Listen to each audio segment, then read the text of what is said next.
আপনারা সকলে একটা স্ট্যাটাস দেখেছেন যেখানে একটা মেয়ে তার হাজবেন্ডের বিরুদ্ধে অভিযোগ করেছে যে তাকে অত্যাচার করে তার মুখ এবং নাকের বিভিন্ন জায়গায় ফাটিয়ে ফেলেছে এবং সেটি সোশ্যাল মিডিয়াতে অনেক ভাইরাল হয়েছে।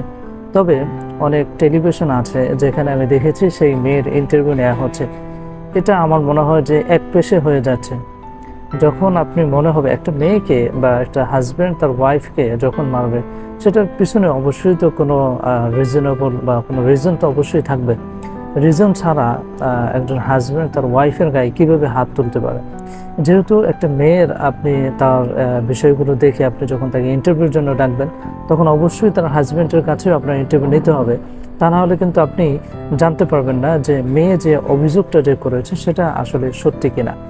এখন আসি মেয়েটার কথায়। মেয়ে সে অভিযোগ করেছে যে আমি তার সব কিছু দেখে তাকে বিবাহ করেছি, এবং যখন আমাদের বিবাহটা হয় তখন এখানে আমি প্রথম কথা বলে নিই, সেটা হচ্ছে যে সেই মেয়ে জানতো যে তার একটা ওয়াইফ আছে এবং তার একটা বাচ্চাও আছে। সো এরকম একটা অবস্থা, এরকম একটা ছেলের অবস্থা দেখে সে কেন তাকে বিবাহ করলো?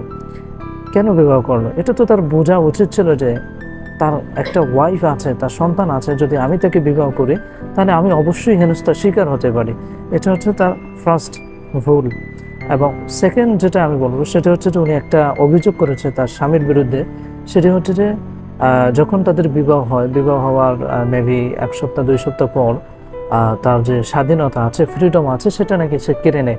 সে বলেছে যে তুমি রেস্টুরেন্টে যাবা না, এদিক সেদিক যাবা না। তার ওয়াইফ, আমি দেখেছি তার হাজব্যান্ড তার দাঁড়িয়ে আছে 5 ওয়াক্ত নামাজ পড়ে, এরকম প্র্যাকটিসিং মুসলিম। সো সে যদি প্র্যাকটিসিং মুসলিম হয়, আপনার তো জানাই উচিত যে তার ওয়াইফকে সে কখনো রেস্টুরেন্টে যেতে দিবে না একা, বা সে এমনটাও চাইবে না যে তার স্ত্রী রেস্টুরেন্টে বসে খাক এবং তার ওয়াইফকে অন্য কেউ দেখুক।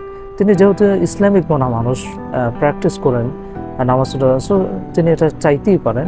সেটা জেনে বুঝে তারপর আপনার তাকে বিবাহ করা উচিত ছিল। এটা হচ্ছে দ্বিতীয় প্রশ্ন। এবং আপনি আর একটা প্রশ্ন করেছেন যে আমি যখন কোথাও যাই তখন তার যে সহযোগী ছিল তাদেরকে সে দিত যে তুমি তাকে নিয়ে যাও। সো স্বামী হিসেবে সেটা করতেই পারে। আপনাকে তো আপনার হাজব্যান্ড যে দায়িত্বশীল, সে কখনোই আপনাকে একা ছেড়ে দিতে পারে না। অবশ্যই সে আপনার সাথে অন্য কাউকে দিয়ে দিবে যাতে আপনাকে সে দেখাশোনা করতে পারে। সো এটাকে নেগেটিভলি নেওয়া মানে হচ্ছে যে প্রগতিশীল। আপনাকে বোঝা যাচ্ছে যে স্বাধীন মনা মানুষ আপনি, কিন্তু আপনাকে অবশ্যই এটা চিন্তা করে বিয়ে করতে হতো যে আমি যাকে বিবাহ করছি সে হচ্ছে প্র্যাকটিসিং মুসলিম।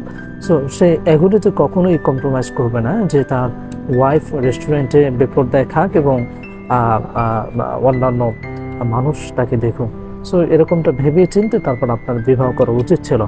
এবং লাস্ট যেটা বলবো সেটা হচ্ছে যে আসলে বাংলাদেশে যেহেতু এখন আইন তৈরি হয়েছে, সো এভাবে মারাটা আমার মনে হয় যে তার হাজব্যান্ডের পক্ষে কোনোভাবেই ঠিক হয়নি, যেটা তিনি অস্বীকারও করেনি। আমার কাছে মনে হয়েছে আমি যতগুলো হাজব্যান্ড ওয়াইফকে নির্যাতন করার পিকচার দেখেছি তার ভিতরে এটা জঘন্য।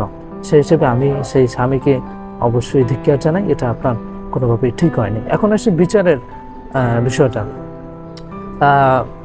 এখানে তিনি যে স্ট্যাটাসটা দিয়েছেন সেটা অনেকেই শেয়ার করেছেন, সেটা ঠিক আছে, একটা মেয়ে হিসেবে সেটা শেয়ার করতেই পারেন। তবে একটা ছেলে যে অপরাধটা করেছে সেই অপরাধের আসলে কি বিচার হতে পারে? সে মেয়ে অভিযোগ করেছে যে তার হাজব্যান্ডের পলিটিক্যাল পাওয়ার ছিল, তার শ্বশুরের পলিটিক্যাল পাওয়ার ছিল, যার বলে সে মামলা করার পরেও অতিরিক্ত বা অগ্রিম জামিন নিয়ে রাখতো। যেহেতু এটা বাংলাদেশে নেই, সেটা ডিক্টেটর আমলে ছিল। সো এখন তো নতুনভাবে আইন প্রতিষ্ঠা হয়েছে, এখন আপনি সঠিকভাবে বা সঠিক পদক্ষেপে আপনি আইন নিয়ে লড়ুন এবং আপনার এই বিচার কার্য আপনি চালিয়ে যান, দেখেন এটা সর্বশেষ কি হয়। তবে আমি সর্বশেষ বলবো যে অবশ্যই যে অপরাধী তার শাস্তি হোক। Okay, that's it. Thanks for watching this video and see you in the next video. Allah Hafiz.